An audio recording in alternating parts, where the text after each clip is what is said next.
উদ্যোক্তা নাকি বিদেশে গিয়ে পরকিয়া করে, সেটা নাকি আপনি লাইভে এসে ওপেনলি মানুষকে বলেন না।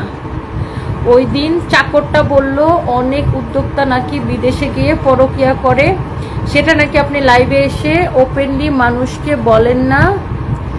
বলার সাহস নাই নাকি, লিপ সার্জারি করেও নাকি সত্যি কথা বলেন না। বাট উনি অনেস্টলি সবাইকে বলতে পারে উনিও সার্জারি করতে। আচ্ছা, প্রতিবাদ করে আমার কমেন্ট পড়ে আমাকে অপমান করে দিল ফালতু মহিলা। আরাফাত খান, আপনি বালডারে যে কমেন্ট করেন কেন বাই দ্য ওয়ে? আর আমি ডক্টর শামীমের এখানে আমি যখন বটক্স ফিলার করাই, আমি ডক্টর শামীমের বটক্স ফিলার করার সময় ডক্টরকে সহ নিয়ে আমি লাইভে চলে আসি। কারণ আমার অনেক কাস্টমার আছে যারা জানতে চায় যে আপু কোথায় গেলে আমি আমার ফেসের কারেকশন করতে পারবো, কোথায় গেলে আমি আমার স্কিন ট্রিটমেন্ট পাবো।